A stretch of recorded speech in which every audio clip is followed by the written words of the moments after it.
Oke, jadi welcome back to Silent Trader Academy Channel. Ya, masih berjumpa kembali dengan saya, Om Silent, di kesempatan morning briefing hari ini untuk tanggal 7 November 2022 di hari Senin.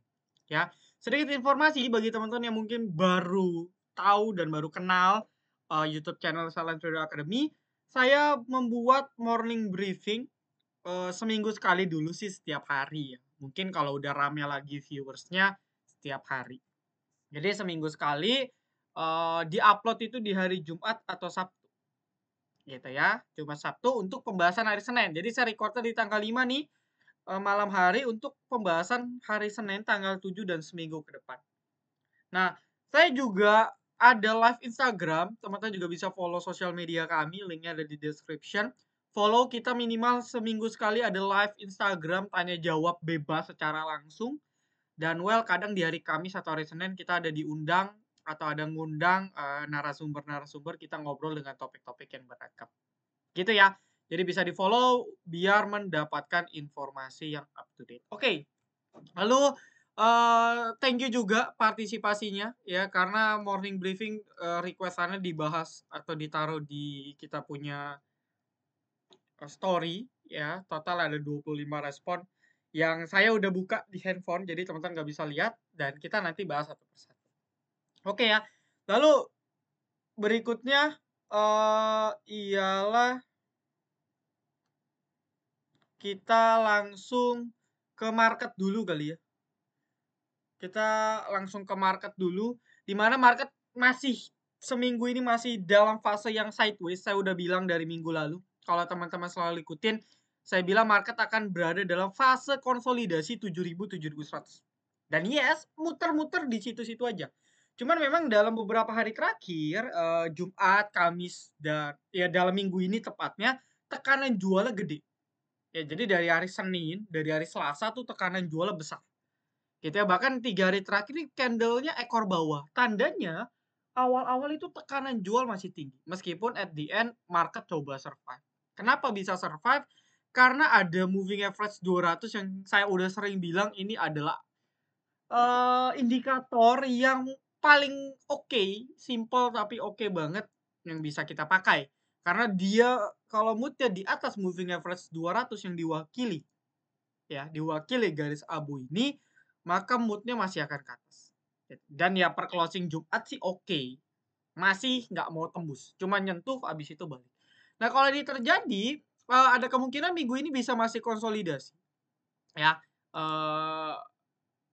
ya masih konsolidasi lah naik turun gitu ya. Kalau tembus 7.100 atau paling tinggi 7136 nih kurang lebih continuation harusnya. Ya mungkin itu window dressing akan mulai. Tapi kalau belum mungkin di minggu kedua ini menurut saya masih consolidate. Mungkin menjelang minggu ketiga, minggu keempat market baru coba perlahan naik. Tapi intinya tadi ada yang nanya juga window dressing gimana? Well, so far kita pun emiten rekom window dressing 2 udah TP. Gitu ya, 2 udah berhasil profit. Dan ya saya pribadi masih optimis window dressing terjadi. Cuman kalau kita bahas jangka pendek ya masih konsolidasi. Gitu. Dan kita bisa pindah ke beberapa sektor yang mungkin sektornya teman-teman tanyain. Ya, sesuai judul ya ada migas, ada kertas-kertasan, nanti coba kita bahas. Oke, lalu sebelum kita mulai akhir pekan tidak afdol kalau teman-teman tidak tonton konten gratis. Ingat ya, gratis. Oke, di Bibos, jadi total sudah ada berapa nih? 17 video. Dan it's for free. Edukasinya sudah saya buat konsepnya semudah mungkin dipahami, bagus diedit dan sebagainya, jadi terkonsep, Anda bisa belajar dengan baik dan it's free. Tujuannya apa? Memang tujuan saya mulia edukasi. Jadi influencer-influencer yang seperti ini yang harus kalian dukung gitu ya, teman-teman harus dukung influencer yang pure niatnya kasih edukasi gitu. Dan konsistensi insya Allah nanti minggu depan episode 14-15 akan rilis, jadi tiap minggu rencananya rilis 1 episode gitu. Jadi bisa ditonton 13, terakhir 13 ya, teman-teman bisa tonton. Rata-rata video juga udah 20 menit lah, jadi oke, abis nonton morning briefing, teman-teman bisa nonton di post. Oke, lalu terakhir, kita lagi open kelas juga, ini kelas terakhir, biayanya 1,5 juta. Anda bisa compare 1,5 juta dengan yang lain, dapatnya apa aja, ya, bonus-bonusnya. video materi yang di-share, rencananya akan di-share di akhir November, total materi 10 jam. Lalu grup diskusinya lifetime, lalu video meeting, kita meeting 2 hari live dari jam 9 sampai jam 5, jam 4 jam 5, kurang lebih berarti berapa tuh? 12 sampai 14 jam gitu ya, 12 sampai 14 jam. Ya kalau di total-total dari video yang rekaman maka 24 sampai 26 jam. Setara dengan Anda ikut workshop super 3 hari, 4 hari.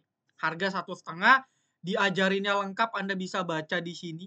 Ya diajarinnya lengkap dan ada hot topic yang mungkin orang nggak detail bahas ini, tapi saya bahas karena saya sudah menemukan beberapa rahasia-rahasia di setiap teknik yang diajarin secara umum dan Anda diajarin langsung sama saya, ya Om Silent, yang sudah tersertifikasi CTA, Certified Technical Analyst, yang diakui tingkat nasional. Gitu. Jadi ini gelar sertifikasi analis teknikal paling tinggi tingkat nasional. Gitu. Jadi dengan 1,5 Anda bisa compare dengan kelas yang lagi buka, ini super banget sih. Ya, detail-detailnya Anda bisa baca, linknya saya cantumkan di deskripsi. Mau baca-baca dulu boleh. So far udah ada yang daftar terakhir udah 11 orang. Oke ya. Lalu nextnya kita bahas aja requestan dari teman-teman. Ya, pertama ada satu orang satu aja ya dulu ya. Antam. Oke. Untuk Antam nikel moodnya lagi bagus. Coba kita cek ya. Nikel coba kita cek. Moodnya bagus karena ini ada relaksasi dari Hong Kong dan China gitu ya. Jadi kalau kita baca Hong Kong dan China ini lagi ada katalis yang cukup positif ya. Saya dengar juga mereka lagi udah mau open ya, baik itu pariwisata dan sebagainya. Sehingga kalau Anda perhatikan tadi indeks-indeks Shanghai, Hong Kong kemarin itu naiknya gila-gilaan. Kemarin kan turun hancur-hancuran gitu, tapi udah pada gap up ya, moodnya membaik.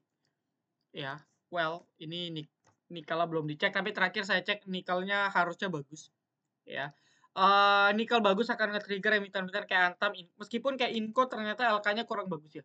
Tapi balik lagi gitu, untuk ukuran blue chip seperti Antam, Inco yang masuk ke LQ45, ya window dressing itu mempercantik emiten-emiten yang ada di portofolio para fund manager. Di mana mostly fund manager setidaknya pasti LQ45 tuh termasuk ke dalam dia punya investment universe awal. Gitu. Ya, tinggal dia pilih tergantung dia punya kriteria apa. Dan kalau itu terjadi ya emiten ini akan coba dipercantik. Cuman mungkin naiknya ada yang naiknya banyak, ada yang naiknya mungkin nggak terlalu banyak. Ya, naiknya biasa-biasa aja. Gitu ya. Oke. Lalu so far oke, Antam moodnya bagus. Ya, saya udah cerita kemarin kan dia ada resisten di 1865. Coba breakout, volumenya lumayan oke walaupun belum gede-gede banget. Ada akumulasi harusnya ya, kita coba cek. Yes, ada akumulasi dari ya ini oke lah ya, institusi semua nih. CS, AZ ya ini duit-duit gede semua masuk di sini. Dan kalau sesuai ekspektasi kita market mungkin akan coba ke resist 7.100 atau bahkan lebih bisa langsung rally, maka menurut saya mungkin target 2000 sih realistis untuk swing ya, minimal ya. Untuk swing menurut saya target 2000 bukan hal yang mustahil kalau moodnya Anta masih dijaga. Well, jadi ini bisa di note selagi market kondusif, nikelnya oke, bisa atur area belinya. Panin Group, yes, Panin Group saya pun masih tektok ya. Oke, kalau Anda perhatikan, well nanti mungkin di story lah, nanti saya screenshot porto saya. Saya sempat tektok beli Panian di 1635, jual piramid ada di 1740, ada di 1720, saya pecah tuh jual. Kenapa cuma tektok? Karena memang belum terkonfirmasi retrace-nya di berapa. Tapi saya udah bilang banyak banget yang nanya ke saya, Om, ini udah turunnya udah oke belum sih? Yang pertama, kita pastikan dulu distribusinya udah selesai apa belum, gitu ya. Kayak contoh kayak PNIN, ini kan masih beberapa masih distribusi. Nah, kalau distribusinya udah selesai dalam tanda kutip, yang guyur-guyur udah hilang, nah itu kita bisa lirik. Gitu. Nah, cuman kalau kita pakai Fibo, saya ambil contoh mungkin PNLF aja ya sebagai acuan ya. Nanti sisanya kurang lebih kan geraknya bareng. Ada yang turun lebih dalam, ada yang. Nah, kalau kita perhatikan sebenarnya ini emiten-emiten panin itu koreksinya udah dalam banget sih. Jadi Kayak contoh ini kenaikannya udah turun setengahnya dari kenaikan dari 330 ke 775 ini udah setengahnya turun ya.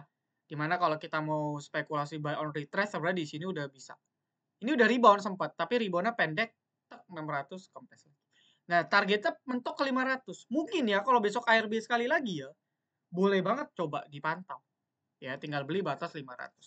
Kayak PNIN juga. Saya sih kalau panin dua doang sih. PNLF dan PNIN saya. Kalau PNLF ya yang lotnya tipis-tipis, naiknya enteng. Kalau mau agak gendut PNLF. Oke. Nah, sama. Cuma bedanya PNIN ini pas banget. Kemarin kan dia breakout rally-nya di sini 1480 dan Anda kalau cek dia waktu rally cost-nya nanti rata-rata bandar di 1500. Jadi, kalau ARB sekali lagi di dekat-dekat 1500 ini udah low risk banget kalau mau coba. Cuman harus cek apakah ada akumulasi atau enggak. Gitu ya. Dan seperti yang saya bilang, resiko kita beli emiten yang tinggi ketika gagal dan tidak disiplin pasti turun dalam. Karena ini koreksi wajar yang kalau kita lihat emiten panin itu baru satu candle merah gitu. Jadi menurut saya sih wajar. Ya PNLF 2, tapi itu masih wajar gitu. Dia mau ke Bollinger Tengah juga bisa sih di sini 470 atau 500 nanti. Gitu. Jadi so far untuk weekly oke ya. Jadi mungkin seminggu 2 minggu ke depan kalau dia udah mulai stabil bisa lirik sih menurut saya. Karena katalis akuisisi dan sebagainya belum selesai. Jadi menurut saya masih ada satu movement gerakan lagi terakhir ya. Sebelum mungkin dia reversal dan sideways atau sebagainya. Oke. Lalu nextnya kita akan lanjut ke baca. Wah, ini Bang belum ada rally lagi ya. Kemarin cuma tektok-tektok aja. Tapi kadang ini ada rotasi sektor pendek yang mungkin bisa di watch. So far ada support 125 sampai 129 ya. Bisa di watch ini sebagai batas pendek. Bisa cicil bow target rebound ke 140-an ya ke atas. Jadi kalau mau bow nggak usah beli full power ya. Karena takutnya di bawah sideways nanti ribet. Tapi ya pecalot 10% dari modal, cicip-cicip di bank kecil boleh. Jadi kalau lagi rotasi, market lagi jelek, rotasi di bank mini, Anda punya emitennya boleh. PNBS no comment ya. Saya bilang ini yang paling gak ke-trigger gitu. Ya waktu panin gila-gilaan dia masih stay. Ya nggak tembus. Panin ambruk dia balik ke bawah. Jadi ya ini kurang sih. Cuman kalau memang nanti paninnya rebound dia pasti gerak gitu doang ya. Lalu Siko. Oke, Siko juga saya udah sempet notice di live Instagram saya bilang nih pasti ada pantulan bisa di watch dan ya kemarin di hari Kamis sudah ada pantulan. Cuman masih ada peluang tapi saya remind dulu ya ini bandara agak serem. Bukan agak serem lagi, serem banget kalau kita nggak ngerti. So ada current support di 186 189 ya mungkin bisa deket-deket nggak terlalu jauh atau tunggu di dekat-dekat 190, 192, 193. Kalau dapat di situ lebih oke untuk buy target ya dia harus balik ke 200 lagi. Cuman model Siko ini bisa tiba-tiba digoreng 25% ya. Karena memang tipikal bandar seperti itu. Jadi mirip-mirip INDX gitu ya. Dan emiten yang lain-lain yang tiba-tiba terbang puluhan persen. Cuman kalau dia udah sideways, oke lah. Karena ini udah strong support. Ya. Bisa masukin ke watchlist. Mari Aba masih sideways. Ya ini belum ada secondary movement-nya lagi. No comment. Seperti yang tadi saya bilang. Ya overall sih pendeknya sideways. Jadi kalau Anda mau coba pecalot, Anda punya 100% modal. 10%-nya Anda masukin ke bank mini masih oke menurut saya. Asal nggak buat lo baru. Ya 10%-nya lagi kalau mau coba ikut masuk ke Mari atau apa boleh. Karena turunnya memang emitennya udah dalam banget. Mari dari 600-an loh ya. Dari 600 udah balik 100. Balik lama-lama balik sebelum angka dia rally. Jadi ya kayaknya sih udah turunnya udah terlalu signifikan menurut saya. Meskipun bisa jadi masih akan turun. Tapi turunnya ini udah dalam. Dan ya mungkin ada rotasi sektor ini bisa naik 1-2 hari. Gitu ya. Lalu nextnya baca sudah Raffi. Oh ya BTW teman-teman bisa list. Ini kan udah pada IPO ya. Omet, Pry, beli. Anda coba bisa list di kolom komentar dapat berapa aja. Ada beberapa yang saya cek dapatnya di atas 50% ya. Terutama si beli ya. Jadi hati-hati aja sih. Karena kalau kita di VVIP ya, yang mau join VVIP juga boleh. Harga masih promo. Kalau di VVIP kita udah remind tuh kayak beli itu kita hindari. Agak kurang. gitu, dan agak ngeri juga kalau dapatnya full ya 80%, 70%. Untuk Raffi masih belum ada tanda-tanda, cuman perlu disclaimer ini all time low dia ada di 136. Jadi all time low itu adalah the last support dari suatu saham. Kalau all time high kan resistnya. Ketika resist all time high ditembus, ya biasanya langsung ngegas tuh, kayak waktu itu kan kita PNIN nih dari 17 berapa ya, 1720 kalau nggak salah. Dulu ya di sini. Oh 1730. Sekali tembus ke 2210 naik sekitar 500 poin, berarti naik sekitar 20 sampai 30%.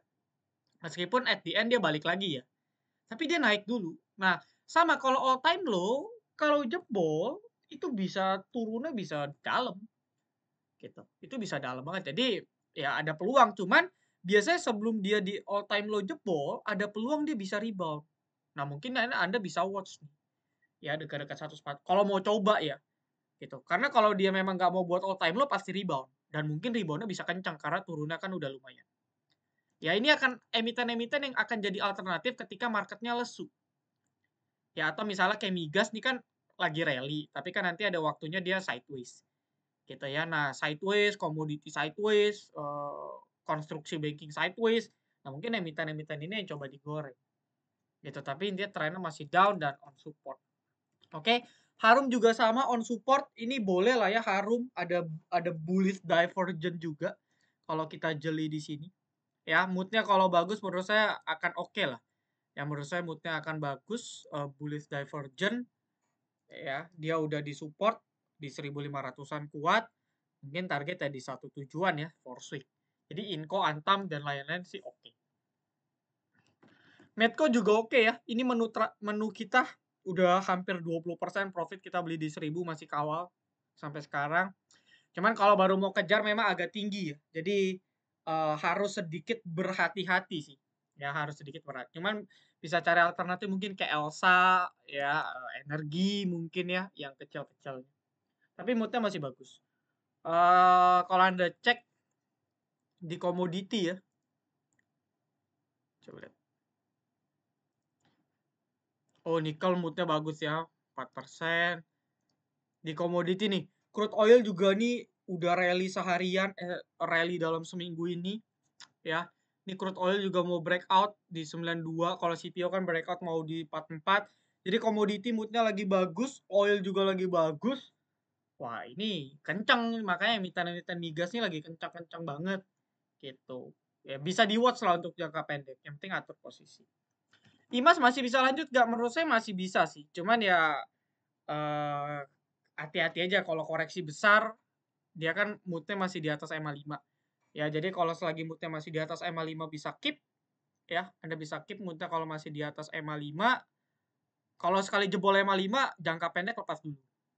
Gitu. Karena ini dia udah naiknya dari 800 ya. Ini non retail. Cuman otomotif memang LK-nya lagi bagus. Jadi katalis-katalis untuk otomotif oke-oke semua ya.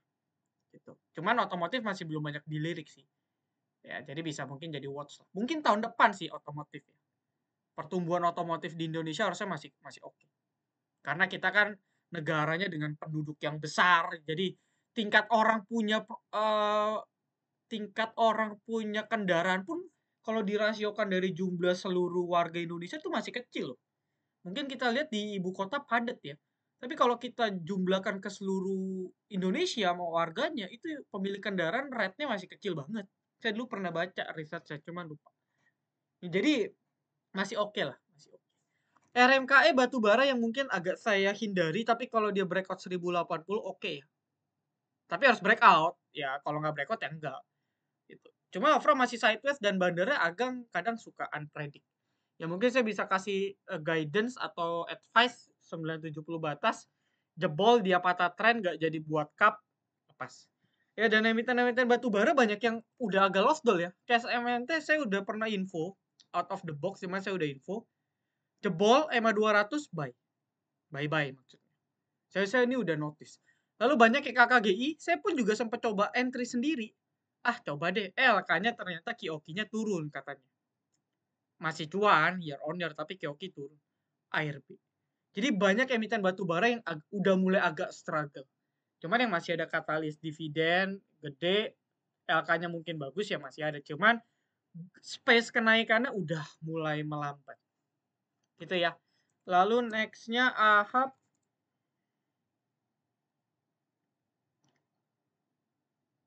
AHAP posisi on support. Ya ini masih bisa sih. Ini main-main bow aja ya. Dekat-dekat 80, batas 87. Lepas di sekitar 95, 99. Boleh lah. Ini emiten-emiten sideways yang cuman nggak bisa full power gitu. Tapi Anda pecah 10-15% dari modal nabung di sini boleh.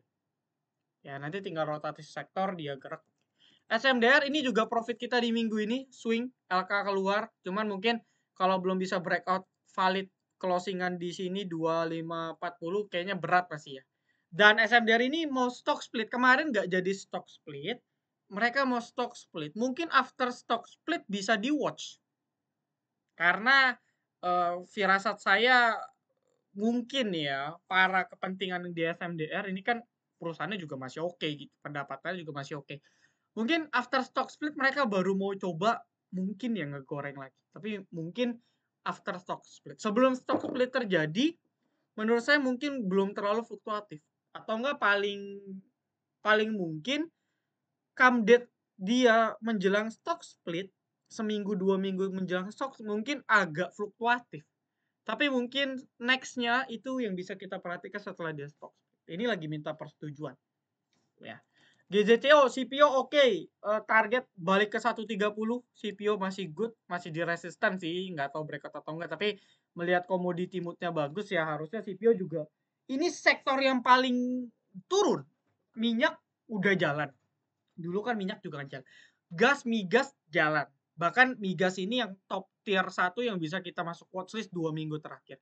Kertas-kertas, pulp, ya, pulp and paper, Tekim, INKP, lagi moodnya lagi bagus. Ya, dua ini aja sih. Batu bara ya udah lama, udah mulai melambat. Nah, CPO nih agak paling telat. Ya mungkin yang paling fluktuatif ya GZCO, BWPT, paling ya. Tapi BWPT kalau nggak breakout 72 sih nggak akan kencang larinya. Biasa aja. Tapi kalau breakout mungkin rame. Sisanya ya kalau CPO memang pergerakannya nggak gitu fluktuatif ya. Jarang emiten CPO fluktuatif. Paling yang fluktuatif itu GZCO, BWPT. Sisanya naik, cuman naiknya agak-agak kecil. IPPE ini juga oke. Untuk yang small cap bisa masukkan ke dalam watchlist, disclaimer on. Ya dia tadi mau coba breakout 246 atau sebenarnya dia udah mau coba breakout di 230-an. Ini kan dulu strong support ya, yang saya gambar ini dulu strong support. Udah coba berhasil ditembus, cuman belum valid. Nextnya dia akan uji ke EMA 200-nya mungkin. Feeling saya dia akan uji ya, entah jebol atau enggak. Tapi kalau dia valid jebol 240-an nih, 246.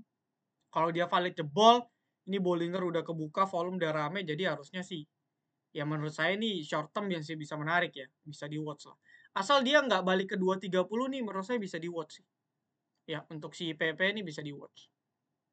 Oke, tembus 246 ke atas bisa di watch. Atau dengan catatan dia di bawah, tidak di bawah 230. Arto masih no comment, saya udah bilang ya. Ini secondary movement aja. Ya, bisa aja sih. Ternyata ini adalah low terakhir dia dan dia reversal bisa. Bukannya nggak bisa ya, bisa. Tapi belum ada validasi. Gitu. Jadi belum bisa berspekulasi terlalu jauh. Oh ini bakal double bottom. Kayak kemarin kan Goto ya. Saya bilang Goto bisa aja double bottom waktu di live IG. Tapi kan belum valid.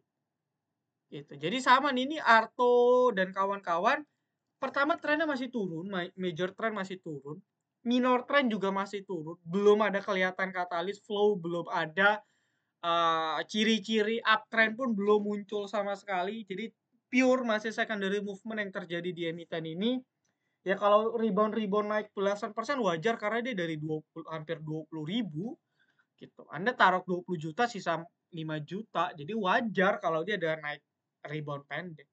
Jadi moodnya seperti saya bilang tahun ini masih bukan tahunnya Bank Mini ataupun teknologi, masih belum. Ya, prospeknya asli. Jadi properti ini ibarat saya pribadi pun ya, saya kan bukan tipikal analis yang pure fundamental banget gitu. well kita ada VIP silent invest yang sampai detik ini oke gitu. Bahkan to be honest ya, ini kan silent invest sudah close. Anda udah nggak bisa join. Tapi Q3 emiten-emiten kita yang lain hancur, Q3 emiten kita bagus semua. Hampir bagus semua.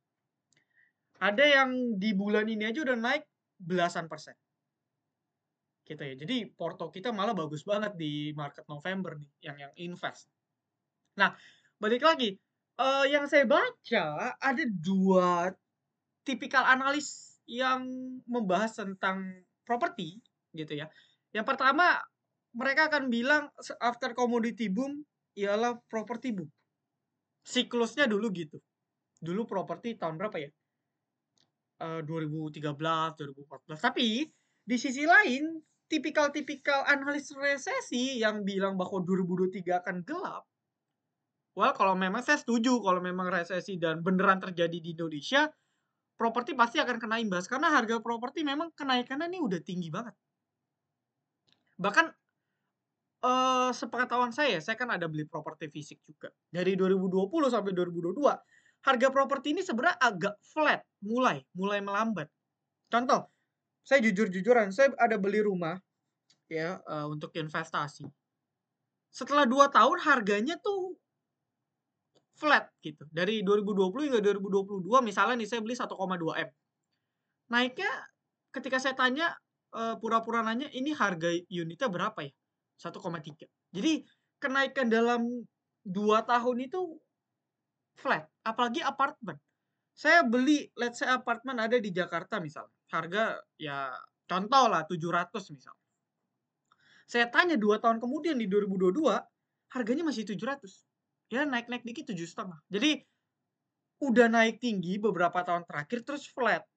Nah, ini yang ditakutkan akan terjadi properti yang crash gitu. Di fisik, kalau fisiknya crash pembelian atau penjualan unit-unit klaster-klaster baru kalau kita bicara properti residensial kayak ASRI, BSD, CTRA itu kan residensial ya, perumahan itu akan kena imbas gitu. Nah, jadi ada 2 sisi ya. Nah, cuman untuk ASRI ya saya nggak ngikutin banget, tapi saya rasa ini akan general dengan properti-properti lain. Nah, kalau Anda tanya APLN, ini dia karena jual si Central Park yang di Jakarta. Ini ada katalis, tapi di luar dari itu kita harus lihat kinerjanya properti sih. Ini 2 mata pisau nih, dan saya pun jujur feeling saya mengatakan properti akan goyang di 2023. Tapi saya nggak mau ngarepin goyang karena saya pribadi juga ada properti fisik gitu. Cuman dari emitennya belum ada pergerakan untuk properti. Jadi saya no comment nih, mohon maaf. Cuman well kayak ASRI, SMRA ini sideways semua di support. Kalau window dressing mood-nya bagus nih pasti ngangkat. Ya biasanya red emiten properti bagus tuh di Desember Januari. Gitu. Nanti mungkin bisa ditunggu ya di sana. Lalu nextnya SCMA. Wika gimana Om ikut RI gak? Aku nggak ikut. Oh ada RI ya? Terakhir kan Adi. Saya sih kayaknya nggak ikut ya. Nggak usah ikut lah. Lepas dulu nanti udah selesai RI baru masuk. Kapan RI-nya? Saya nggak tahu sih. Setahu saya Adi. Oke lah, nanti saya cek. Nah, SMA. Bicara SMA nggak enak kalau kita nggak bicara MTech ya.